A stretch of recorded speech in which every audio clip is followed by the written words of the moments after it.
8:34 on this, somewhat muggy morning, but anyway, a temperature of about 70 degrees right now. Here at the studios, a big hit, WBTC. It's time to talk with the doc, Dr. Tim McKnight, as he'll have some more very important information to share with us. And it's being sponsored by Mako's Market Pharmacy, located at 240 East 3rd Street in downtown Uhrichsville. Mako's Market Pharmacy is located within with a caring and knowledgeable staff that is focused on your health and wellness. Also being sponsored by our friends over at Twin City Chiropractic, located at 205 Grant Street in downtown Denison, where they specialize in personal chiropractic care, incorporating nutrition and best practices to promote healing and wellness. And none other, we talked to Dr. McKnight, and good morning. Good morning, Kevin. Good morning. So another day, a sunshiny day, and warm temperatures. Warmer than we've seen so far. Yeah, my favorite time of the year. I don't mind the heat at all. I love the sun. I love the long days, early mornings, late nights, the late sunset. So an exciting time of the year. But with the heat that we're having, that we're expecting to have this week, it can bring some concerns for a couple of medical conditions that I think your listeners ought to be aware of. Like heat stroke and heat exhaustion. You see this a lot. Heat exhaustion is just when you get overheated. It's the 10-year-old boy playing Little League baseball that comes into the dugout or to his mother with a headache or he's nauseous. Sometimes you see him throw up. But this, of course, can happen with anybody. So heat exhaustion is when your temperature starts to rise. Your body's trying to cool off with sweat, but it makes you feel sick. It makes you feel tired, nauseous. You can vomit, and generally feel weak.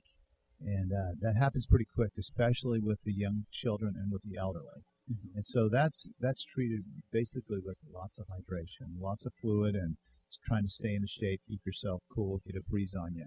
But that can quickly turn into heat stroke, which is completely different.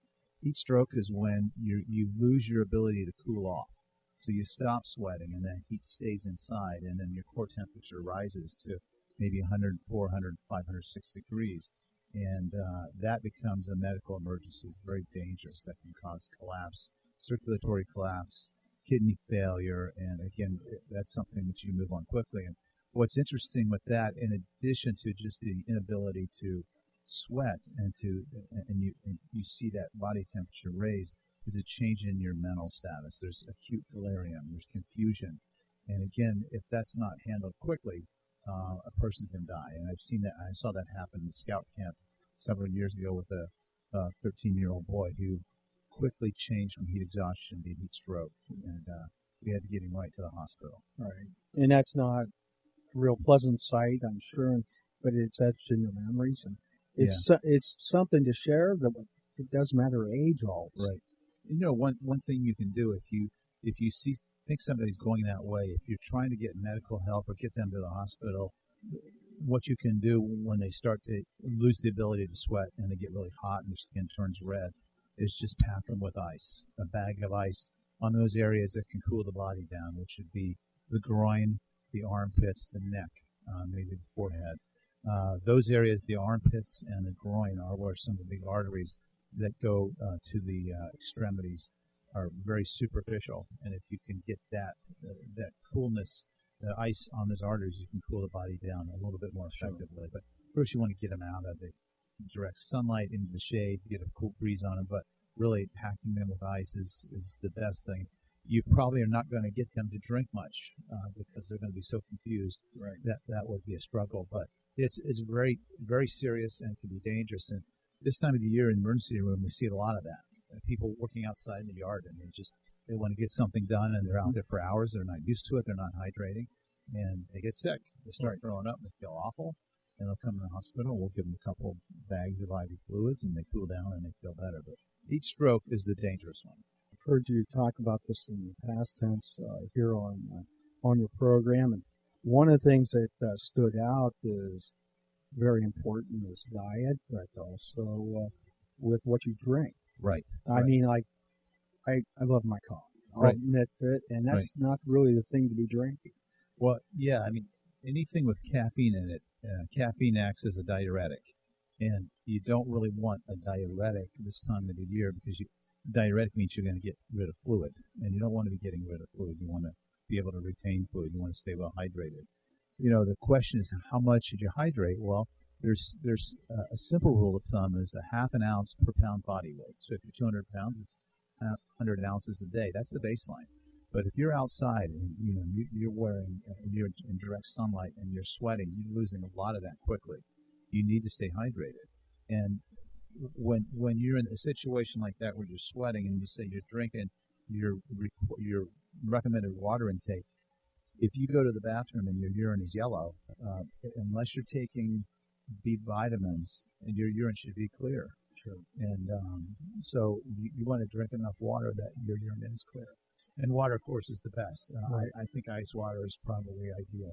But some people, they'll use other types of hydration. But as you mentioned, caffeine's probably not the best to be hydrating with in the summertime. And that's not just in coffee. There's soda drinks Right. that have that into their ingredients. Right. So, yeah, I mean, you have to be very careful. And I also, if I recall, maybe a little bit too much ice, maybe too quickly can be an effect as well. Or just, Yeah, I think the body probably can be a little shocked with a lot of really cold water, but on the other hand, if you're struggling, you need to cool down. I think it's a good idea. Sure. One of the questions that often comes up though is electrolyte replacement drinks like sports drinks, Gatorade and Sports Aid and some of those, and those do provide some sodium and potassium, which you lose through your sweat. But the reality is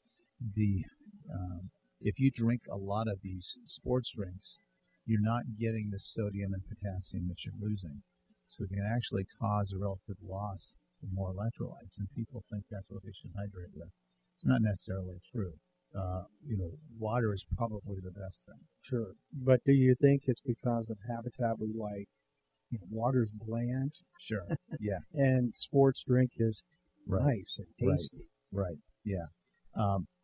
Very interesting. Like when my son was playing high school football, he had a game in late August, and it was 90 degrees in the sun and probably 100 degrees on the field, and he was playing offense and defense, and I just watched him just about wither away by the end of the second quarter. And he couldn't finish the game. He just looked terrible.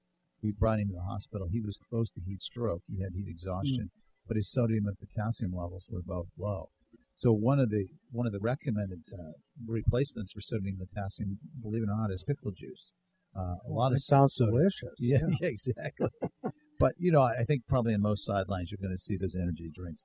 And Sure. I'm not saying that they're necessarily bad, but people need to understand that they probably don't provide enough of the electrolytes. Right. So, and back in the old days, I remember in the 60s going down to the high school football field with my dad, who was a coach, and the kids would be on a break and they'd be taking these salt tablets to replace their sodium.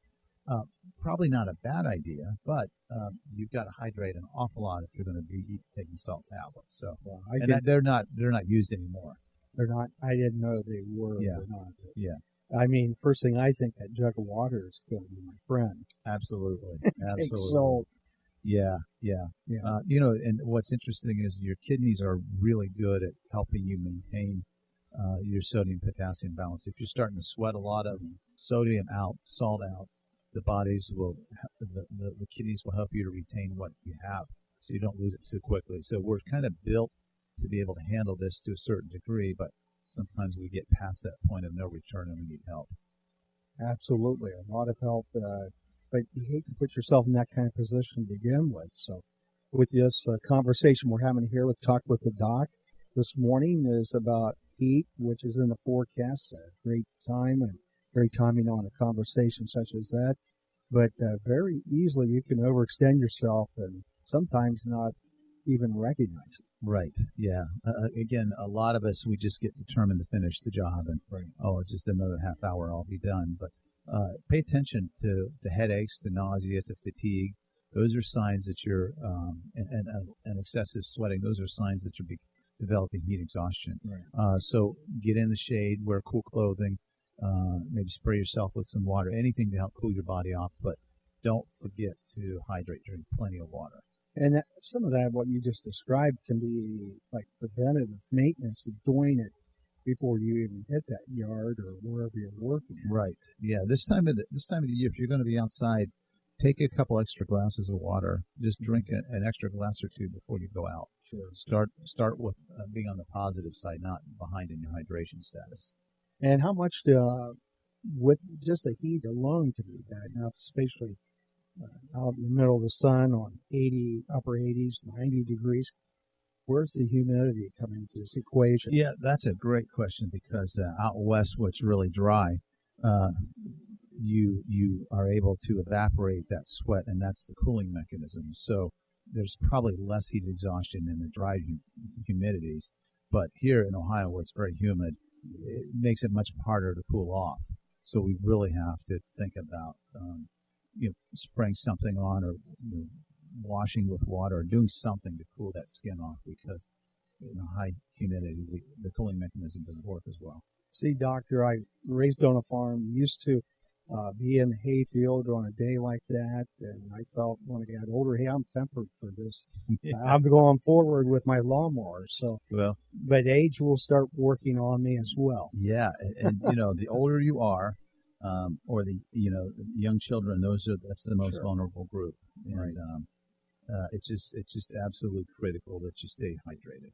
And you speak of the young children, but old men like myself, we just think we're still as young and can take on the world. Yeah, sometimes that's the mindset dilemma, that you're still young and can do those things. But I know you listen don't, to your body. Yeah, I know you're not that way, Doc. You got your book ready and say we can't do that. I do the same thing. I push myself, and it's right. For some people that's a dangerous mindset. Just as someone who ran cross country in high school, didn't really enjoy it, but I pushed past pain and shortness of breath. Now as you get older, you have to think, maybe I need to listen because maybe that shortness of breath now might not be deconditioned. It could be something else. So hopefully most of us who are a little more aged have a little bit more wisdom and we've learned to listen to our bodies. I like that well put. Seasoned for the season. Right. Yeah. Right. Well, we, of course, learn from that, but sometimes we have to gauge ourselves and make sure we don't extend because, once again, we've got to look at that gauge called time of age. Right. And, respect the opponent in this case, that being heat, which leads to exhaustion. Right. And dehydration. Right. Yeah.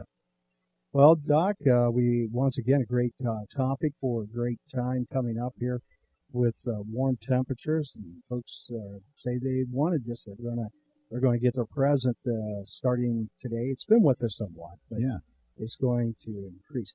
Humidity is a concern when it comes to myself, right? Because, like you said, that just takes more wind out of you than straight heat sometimes. Yeah. We struggle with the hot weather with high humidity. Mm-hmm. But happy 4th of July to you and to your listeners. Hope everybody stays safe and stays hydrated. And don't play with firecrackers. There you go. Yeah. Don't burn your fingers. Good advice. All right. Dr. Tim McKnight, once again, we appreciate you coming in. Sure. And we hope to see you next Tuesday morning. And with always some great advice as well as angles from the physicians and things in life. I look forward to it. Thank you. All right. You're welcome. And we want to thank our sponsors here. I want to thank the folks over Twin City Chiropractic, located at 205 Grant Street in downtown Denison, and also Mako's Pharmacy, located at 240 East 3rd Street in downtown Uricksville. Let those folks know that you appreciate the sponsorship to get to hear Dr. McKnight right here and exclusively on Big Hits WBTC.